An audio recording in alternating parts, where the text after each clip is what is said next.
two different topics. So they're it's applications to physics and engineering, but there are two different topics. And so the first one is this one right here. This deals with pressure and force of liquids, in particular water. Okay, so the pressure. So what's the pressure of water against the wall? What's the force against the wall? So the pressure is you're taking the force and dividing by the area, and the force is, okay, so there's weight times there's mass times gravity, which is this right here is density, or the weight density, so pounds per cubic feet. G is the gravity constant, which is either 9.8 meters per second squared or 32 feet per second squared.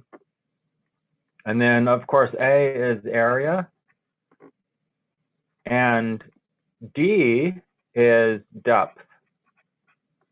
Okay, so this is the force that water or some liquid exerts on a object. Now, of course, if you're looking at, if you have a, let's say you have, this is a plate and water's, you know, pushing against it, then the depth here is different than the depth there, for example. Okay, so but we get around that with using integrals. We'll get into that later.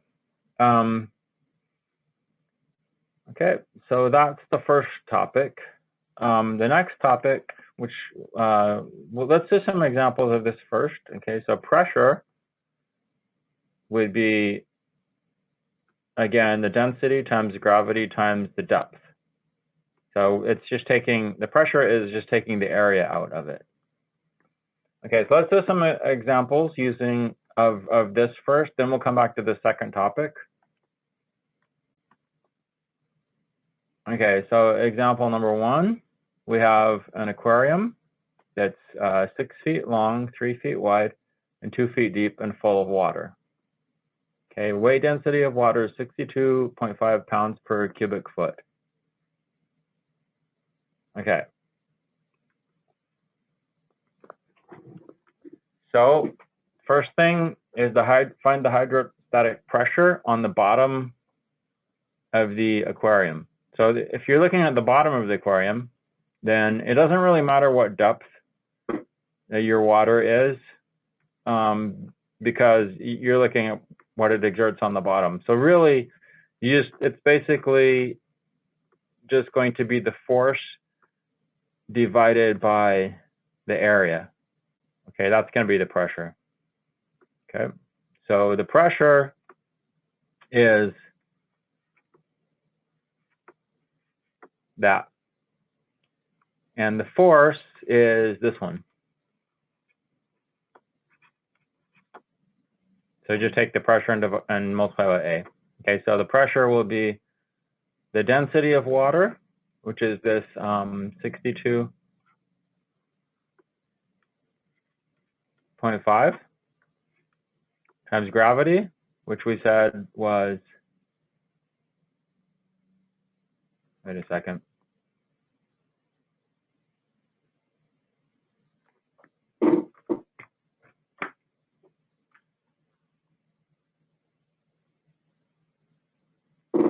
Wait, this is, okay, hold on. This is actually mass times gravity.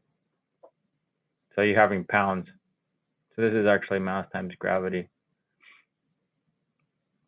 per, which is this part right here, per cubic foot, okay?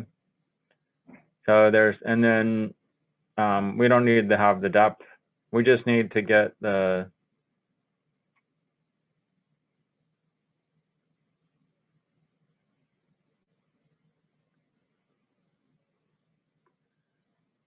we just need to see how many feet deep it is. So 2 feet deep, okay? So that's gonna be 125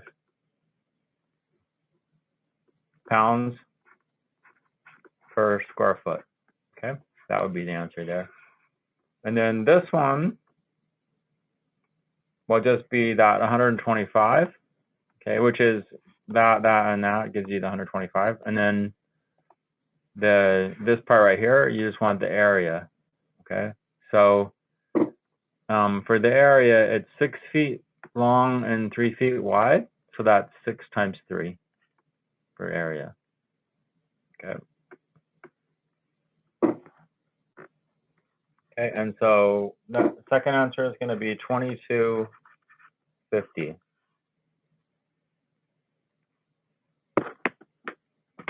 Let me double check that, okay?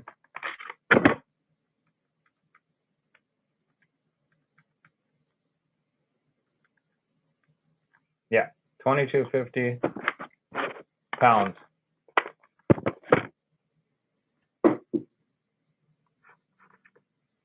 Okay, so this is feet, that's feet. And this one is pounds per cubic foot.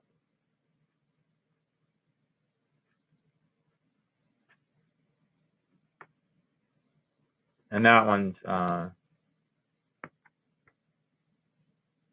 wait, what am I doing? Sorry, I got mixed up here.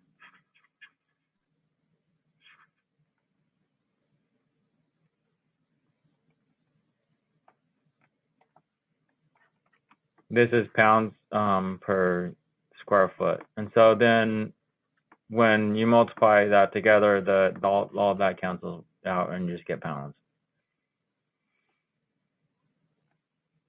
Okay, the next part is part C, find the hydrostatic force on one end of the aquarium. Okay, so the aquarium, it is, like we said, it is 6 feet wide, or 6 feet long. That's not really going to matter here. And it's 2 feet deep right here. So this is 2, and then it's 3 feet wide. So this part right here is it's 3 feet wide.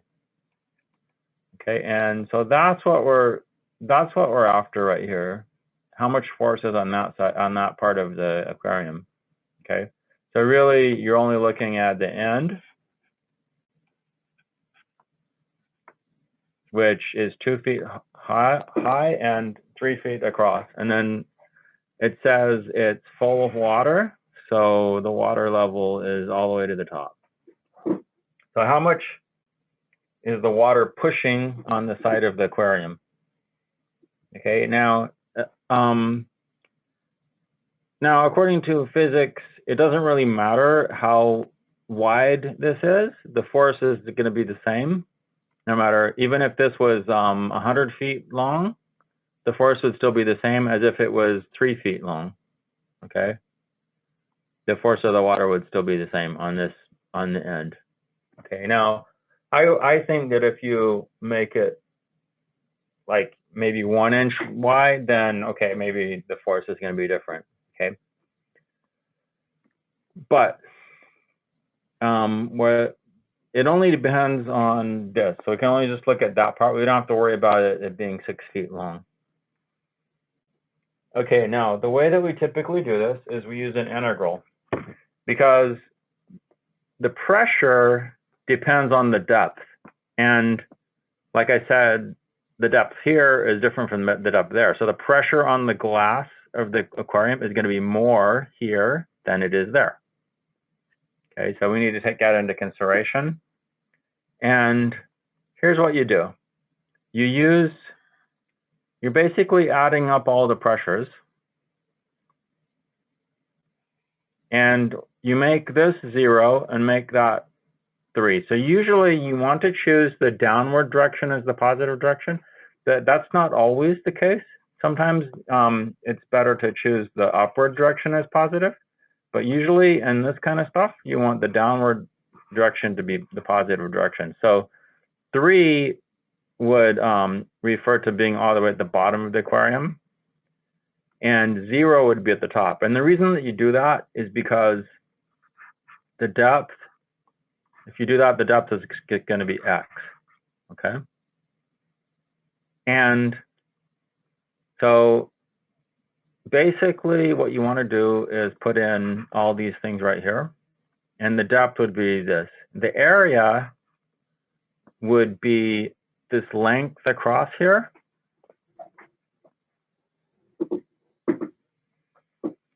which is 3 times dx, okay? So the area part, you consider that to be 3 times the dx. Maybe I should have put that last. Okay, and then this density times gravity. Okay, that part, let me get a different color here. Okay, that part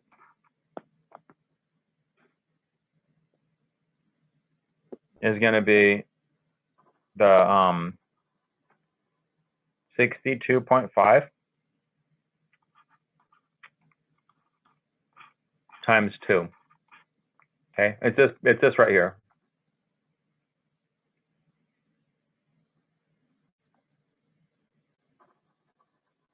No, I'm sorry. It's just 62.5. I don't know where the 2 came from, where I always thought about the 2. That's 62.5. What the? Okay, that's 62.5. Okay, so you integrate that, and you have 62.5 times 3, and then just integrating x, so x squared over 2 would be the integral. And that's being evaluated from 0 to 3.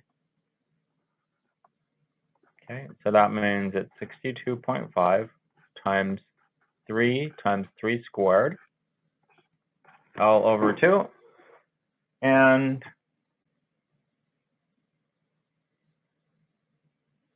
that gives you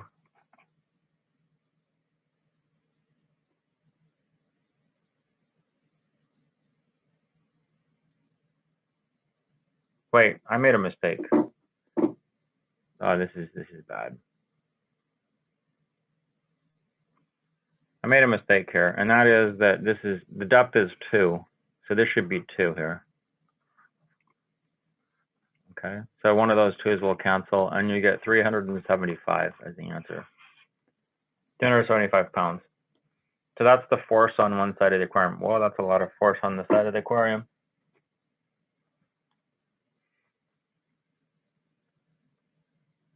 Okay, because I needed to integrate across the depth, which was 2.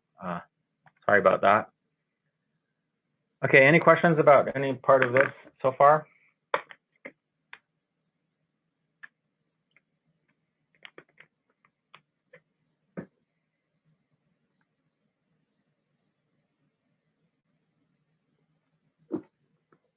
Okay, let's move on to the next exercise then.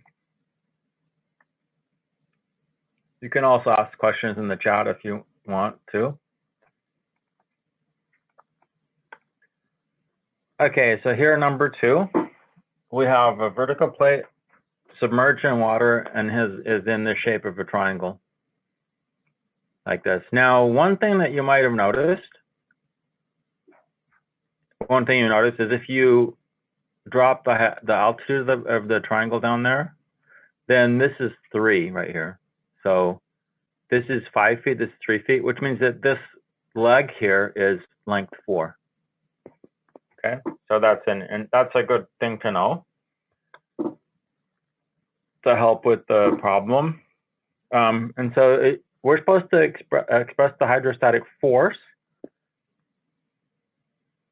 and this should be in pounds, by the way. I think the book made a typo. Okay, express the hydrostatic, because force is pounds or newtons against one side of the plate as an integral. And this time, okay, let the positive direction be downwards and evaluate it. Okay, so the positive direction is downwards. Now, they're integrating from 0 to something, which means if the positive direction is down, then this has got to be 0 right here. Okay, and then that's going to be 4 because this is because we said that the altitude was 4. So that's going to be a 4 right here. So you're integrating from 0 to 4 down the plate, from the top of the plate down to the bottom. Okay, now what we need to do is figure out what goes in here. Okay, so they have this delta right here stands for the density of the water. Okay, and in the end, this is going to be 62.5 pounds per cubic foot. Okay, that's what that's going to be there. So that's out of the equation. We'll have to multiply it when we get to the answer part, though. Okay, so what do we have left? So that takes care of all that. Okay, that takes care of all that part. Or let's see, that takes care of all that part. Wait. I'm sorry. That takes care of, so we're looking at this right here. What we have to do is we have to integrate this.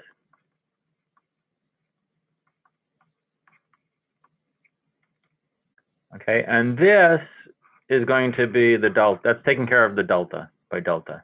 Okay. Now the area part, that is going to be the width times dx, the dx part. Okay, so the area part, the width is part of it.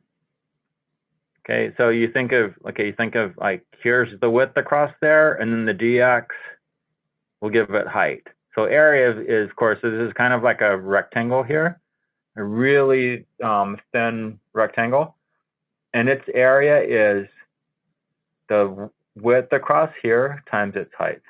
Okay, now for a triangle such as the one we have here, at the top, when x is 0, the width is 6. Okay, it's 6.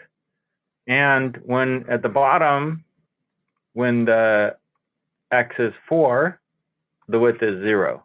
Okay, so what you want to do is find a line through 0, 6, and 4, 0. And of course, the first thing you're going to do, the slope is going to be 6 minus 0 over 0 minus 4, 0. So that's going to be negative 3/2. Okay. And the intercept is 6. Okay. So our area, or not area, but the width component is going to be negative 3/2 x plus 6. Okay, so that is going to go in right here, like that, negative 3/2 plus 6. Okay, and then we finally have the depth part.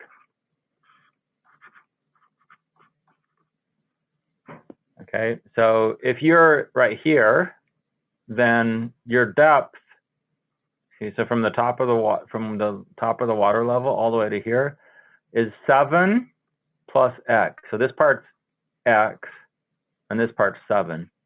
Okay, so that's going to be 7. It's going to be x plus 7. Okay, so that should work for that part.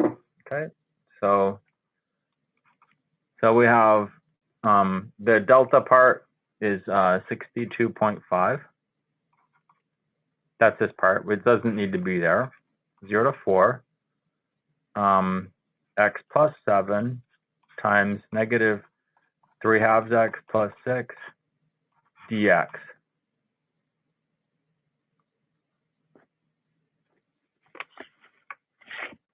Okay, now, this is something you can integrate, so I'm not going to do this right now. I'm just going to give you the answer. It's about 6,250 pounds, okay? So that would be the answer there. Okay, are there any questions about this?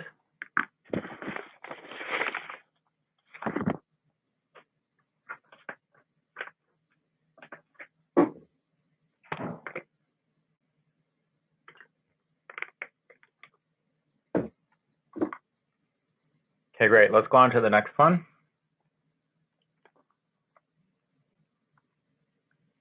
So here's a number 3.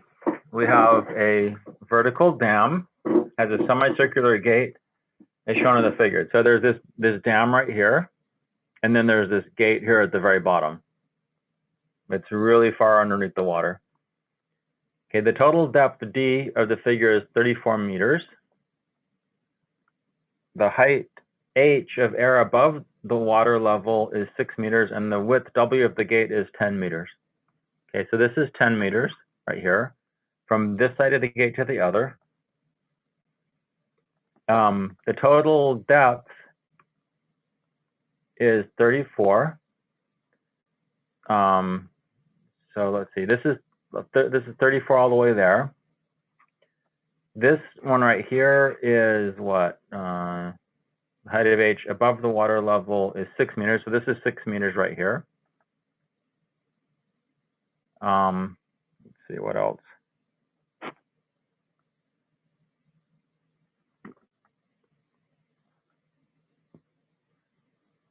Yeah, okay.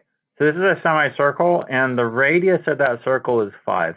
Okay, so the radius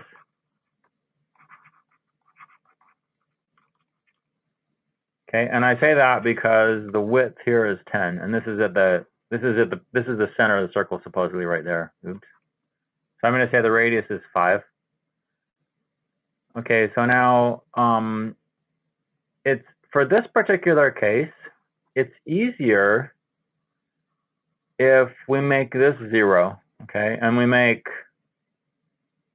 the upwards direction positive, okay, so that makes that easier, okay, so that's 0, that's 34 at the top. Since this is 6, this is going to be 28. This is going to be 28 from there to there.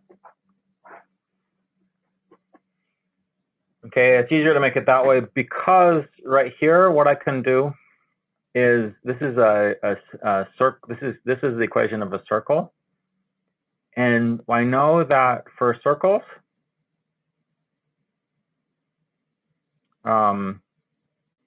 you have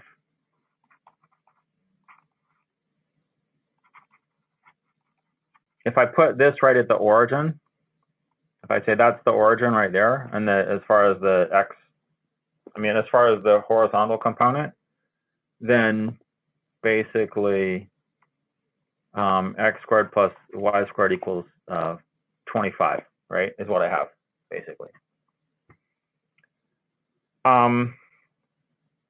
Now,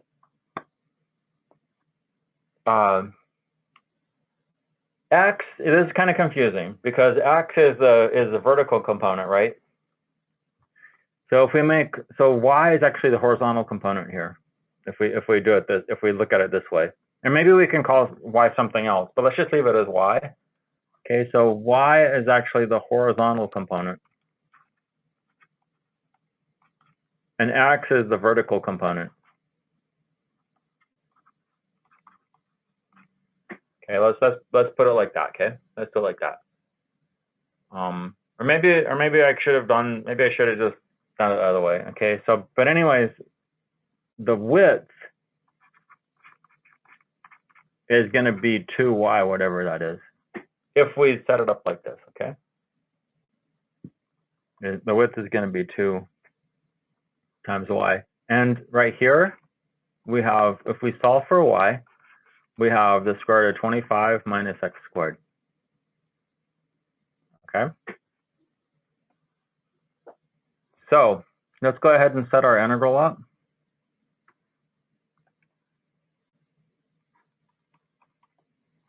The integral.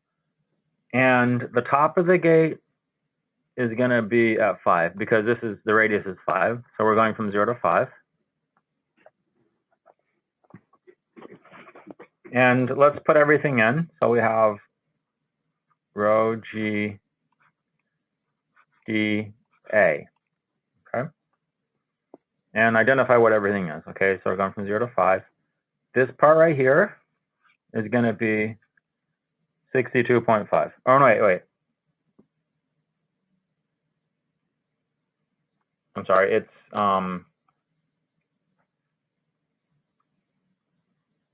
we're dealing with hold on a second. We're dealing with metric. Okay, so metric. So the problem. Okay, I don't have it written here, but the problem says the weight density of water is 1,000 kilograms per cubic meter. Okay, so that's 1,000 per cubic meter. Gravity is 9.8. Okay, so that's gravity. That's weight density of water. Those are that takes care of that. Okay, next part is depth. Okay, your depth is going to be 28 minus whatever you hear. 28 minus x is going to be your depth. Okay, because the top of the level, from the bottom of the gate, when it's 0, the depth is 28. Okay, so when x is 0, it's 28. And when x is 5 up here, the depth will be 28 minus 5, which is 23. Okay. Area component is, we're just left with the area component. Area component, that's going to be the width times dx. Okay.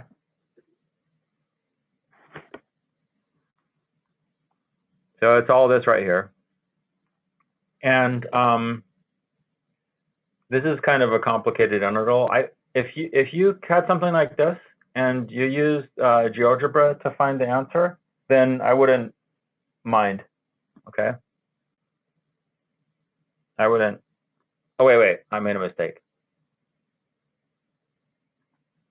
The width is double that, 2 times that. Okay. Remember the width is 2y. So the width is, so this part's the width. 2 times y. 2 times that y. Okay. That's because this part would just be this distance here. Just half of the part of the semicircle would be that. Okay, so just that distance from there to there would be the square root of 25 minus x squared. Okay, and then the x squared would be this part here. Would be that x would be this right here. And why is that? Okay.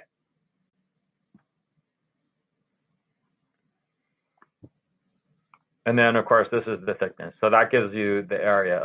That gives you the area. So the width times the height. Width, height. There's the height.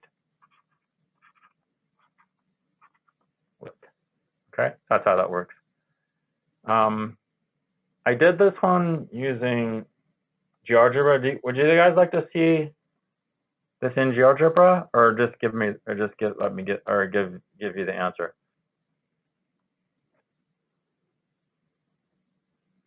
I'll do it really quickly just to show you. Okay. In GeoGebra.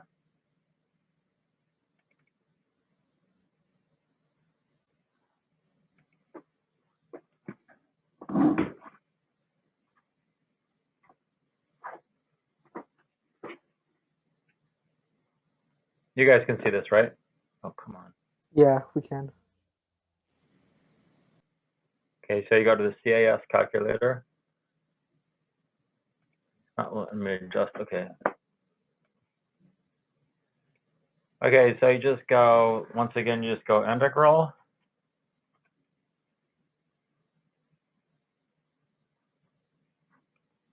And this is the format you want: the function, variable, function, variable, start value, end value, or just function, start value, and start x value, start end value, because they're going to do everything in x.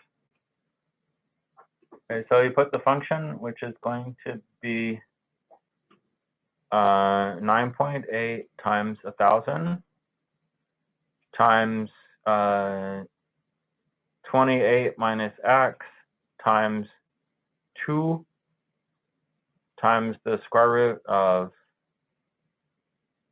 25 minus x squared, and then do a bunch of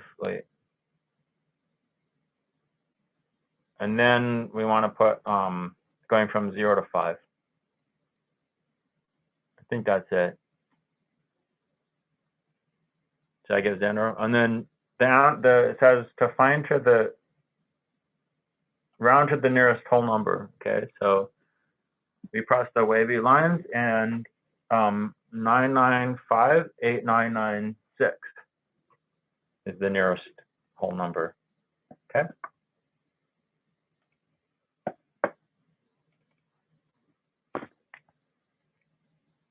So 9958996.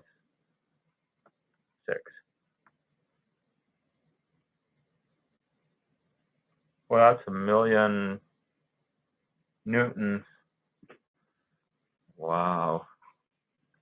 And that's approximate. Okay. Okay, any questions about that one?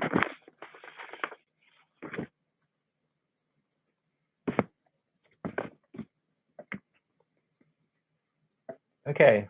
The next one that we're going to do,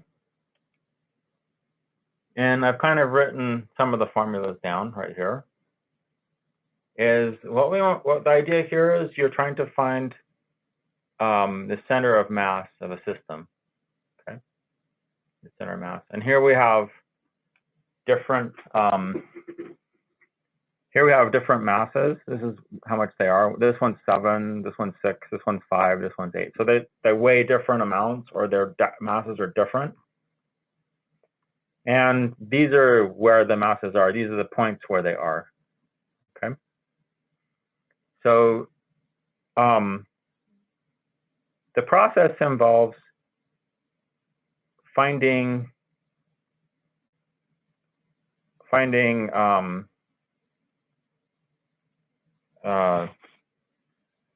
the moments about the x and the y-axis. So the moment about the y-axis, the way you think about this is the moment about the y-axis.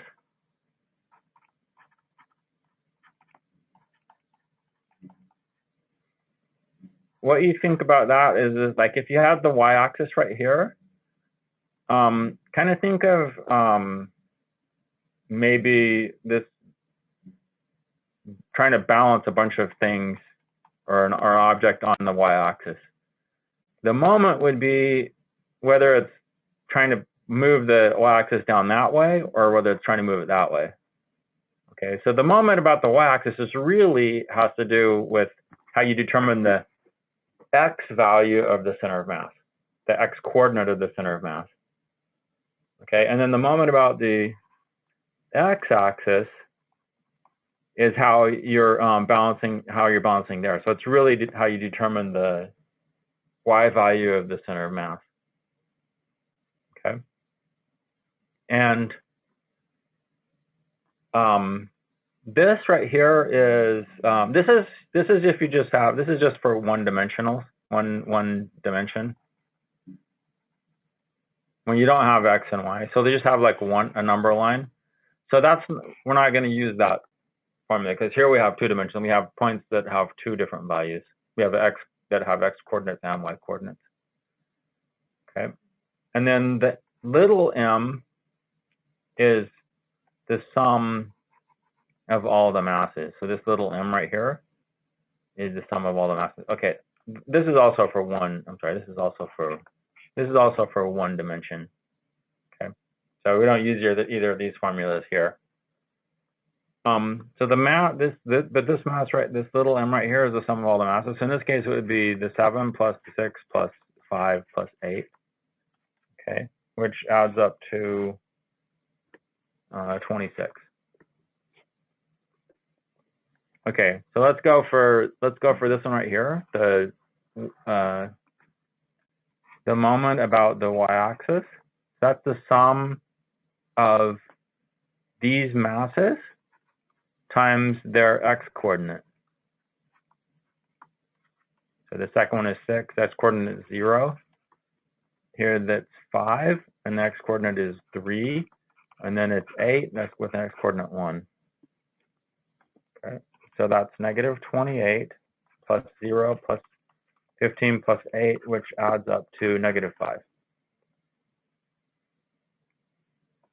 Okay, so this information combined together means that the x-coordinate of center of mass would be 26. Wait, no. It's the moment about the y-axis, which is negative 5 over 26. Okay, so that's going to be the that's going to be the x-coordinate of your center of mass. Okay, so negative 5 is one answer. So next one would be the moment about the x-axis, and that again you're using the same values here, but you're multiplying by the y value. Okay, 5 times 1 plus 8 times negative 2. Okay, so that's 14 plus 30 plus 5 minus 16, which adds up to 33.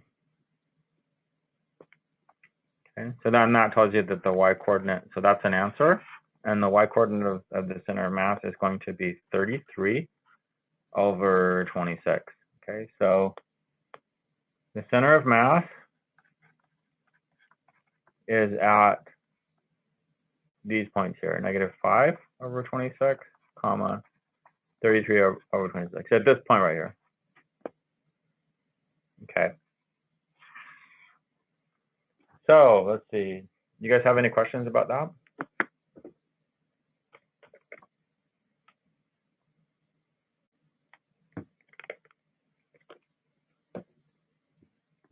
Maybe you're disappointed right now. You're like, Brother Hurst, this doesn't use integration.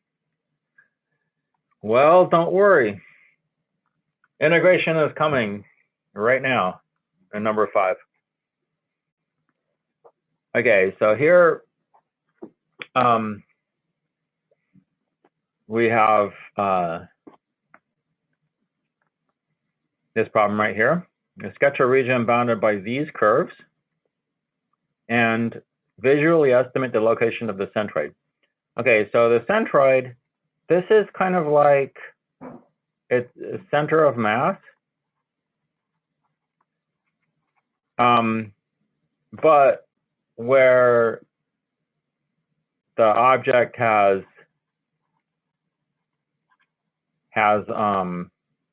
uniform density.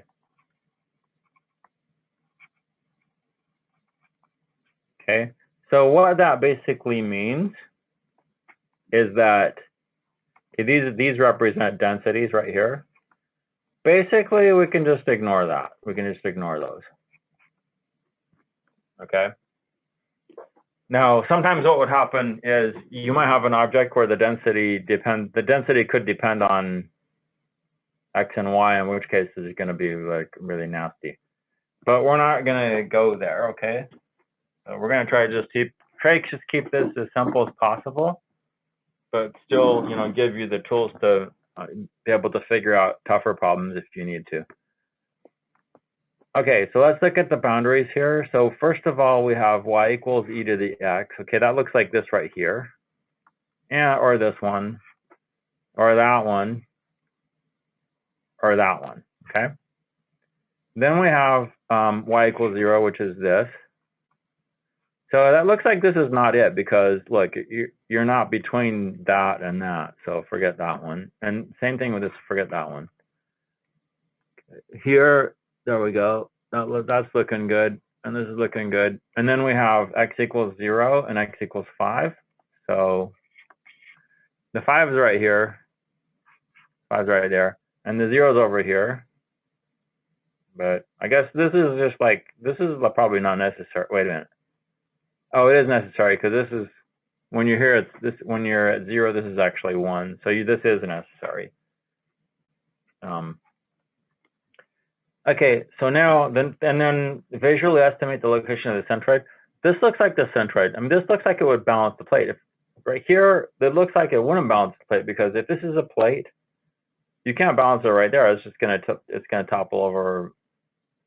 This part's just gonna topple over and twist it out. This one, maybe it'll bounce there. So this is the answer right here. Okay, so there's the answer right there. Okay, so now we need to calculate these different quantities. So let's start with the moment about the y-axis.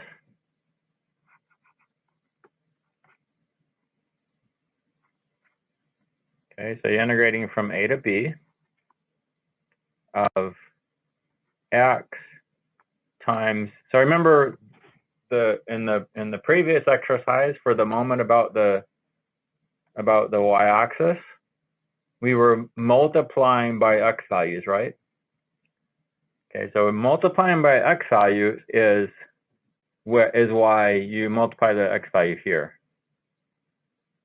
Okay, in the integral. Okay, so multiply the x value by the function. Now here, you're going to integrate from 0 to 5. So let me just go ahead and put those elements in integration in. Oh, I can't erase it now. I'll just write over it. From 0 to 5. Maybe there's like a white color that I can use. Yeah, I can be sneaky.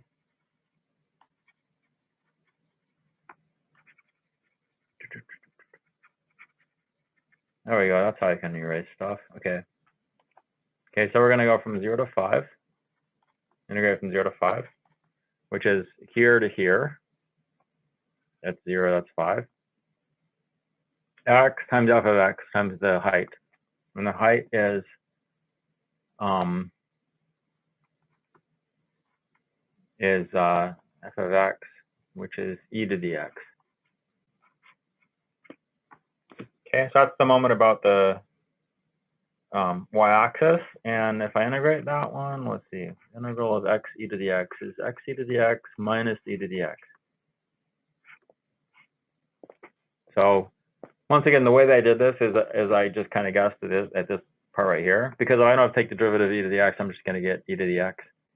So the derivative of this will consist of 2 parts. One of the derivative of this times this, which is that, but I'll also have the derivative of this part, which is e to the x. But then this is negative e to the x, so that'll take care of that part. Okay, and that's from 0 to 5. And so I put a 5 in, and I get 5 e to the 5th minus e to the 5th. And then subtract and put a 0 in, and that part's going to be 0, and I'm going to get negative e to the 0. So it comes out to be 5e to the 5th minus e to the 5th. That's going to be 4e to the 5th plus 1. Okay, so that's going to be my moment about the y-axis. Now I'm going to do the moment about the x-axis. And this is kind of interesting. You're still integrating from 0 to 5, but here it's 1/2 f of x squared. And you might be thinking, whoa, where the heck did that come from? And the reason is, okay, so with the red one, we're looking at vertical strips like this, okay? And that whole piece, this whole piece its moment about, or its distance from the y-axis is all the same. It's just the x. Okay, so we put an x there. Okay. However, for this one, this piece this vertical piece right here, it has a center of mass which is right there. It's halfway between there and there. And this distance right here, for that value of x, for this one right here, is this y distance is 1/2 f of x. Okay, so basically, the y part is 1/2 f of x. Okay, so this really comes from y f of x, which is 1/2 f of x times f of x. So this part here is the y, basically. Okay, because that's the center of mass, or the y coordinate of the center of mass of this this vertical piece right there. Okay, so that gives us 1/2 e to the x squared.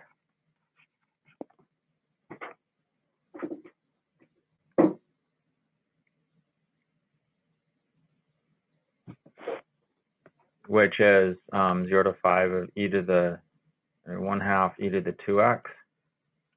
You integrate that, and you're going to get e to the 2x over 4. You evaluate it from 0 to 5. So that's going to be e to the, when you put a 5 in here, you get e to the 10. When you subtract, put a 0 in, you get 1, and that's all over 4. Okay, and so that's the second part. And then for the third part, what we still need to do is find the this piece right here, which is just going to be the integral from 0 to 5 of e to the x dx, which is e to the x divided from 0 to 5, which is e to the 5th minus 1. Okay. So then the x coordinate of the center of mass will be this piece. What the? Just a second.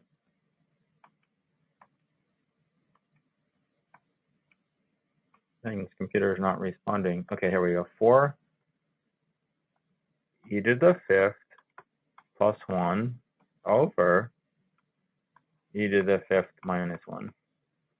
Okay, that'll be our x coordinate of the center of mass. So I can go ahead and start writing the answer down here.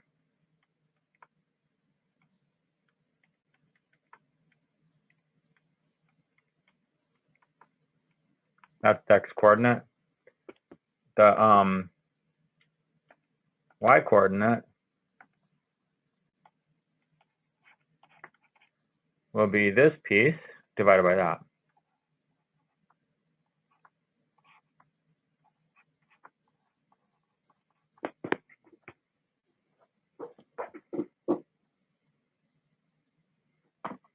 Which, if you think about it, it's actually e to the 5th. Wait, what the?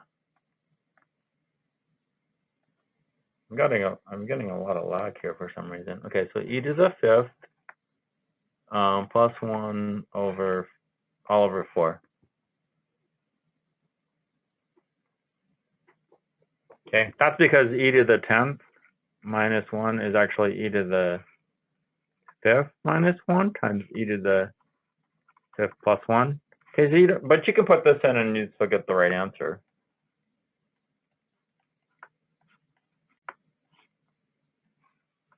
So that's going to be the answer. That's going to be the exact coordinates of the centroid.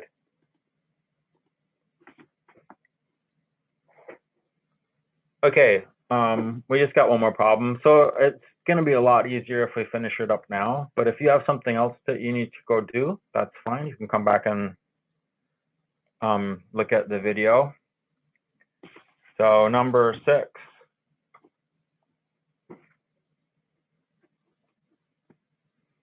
And then tomorrow I'll give you guys a short class to make up for this. Okay, so find the centroid of the region bounded by these curves. Y equals x cubed, x plus y equals 30, and y equals 0. So this is also known as y equals 30 minus x. Okay. So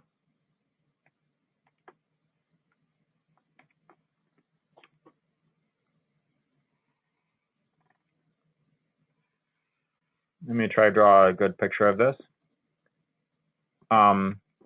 So it's 30 minus x. That means it starts up here at 30 and then just comes down. I'm going to draw like, I'm going to draw it like this. So that's going to intersect at 30 right there as well. Because when x is 30, then this is 0. So that's going to intersect there.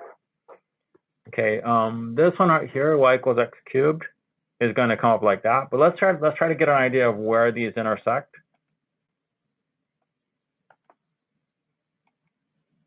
So we're going to take this and set it equal to that. So x cubed equals 30 minus x. And you might think, whoa, how do we solve that thing?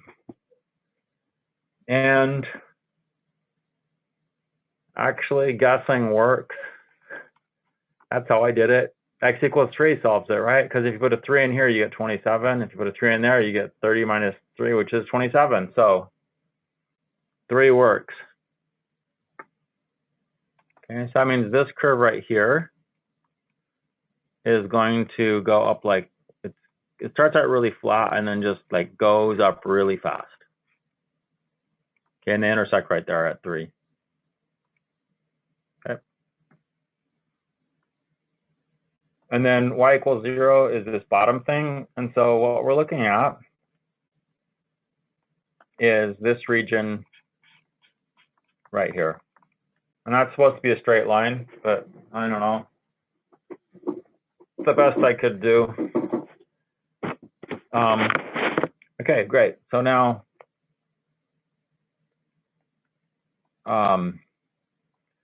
let's go ahead and work things out then. Okay. So now let's look for the moment about the y-axis, which is again given by this formula here. Again, because we're finding the centroid, that means we can just disregard all of those. I mean, technically, you should probably leave it in there, but when you do this at the end,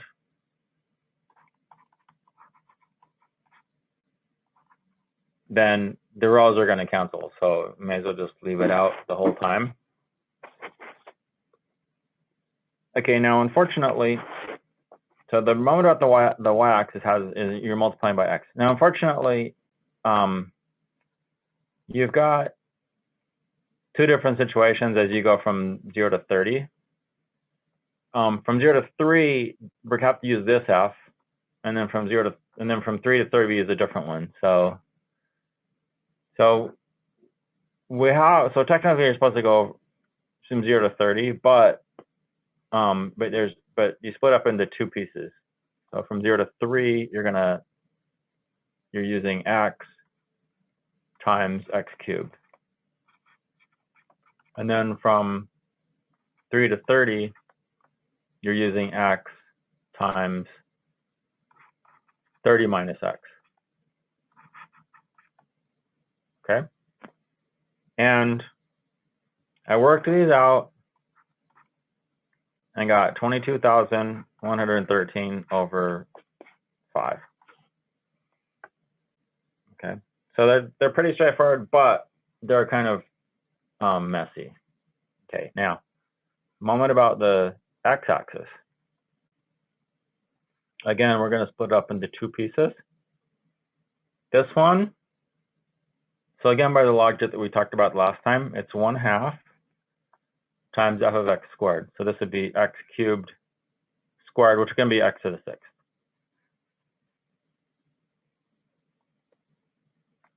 Okay, and then from 3 to 20, 1/2 f of x squared, but this time f of x is this.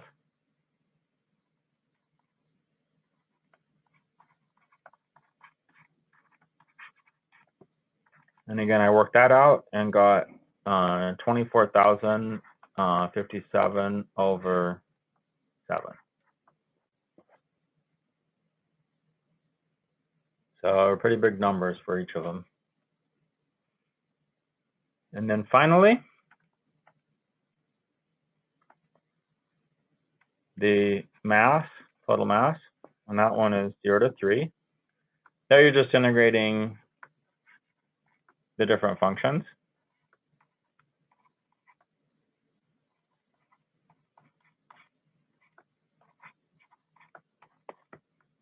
And I got 1539 over 4. And then finally, x coordinate is this 22,113 over 5 divided by this 1539 over 4. And I got 1092 over 95. And the y coordinate would be this divided by that.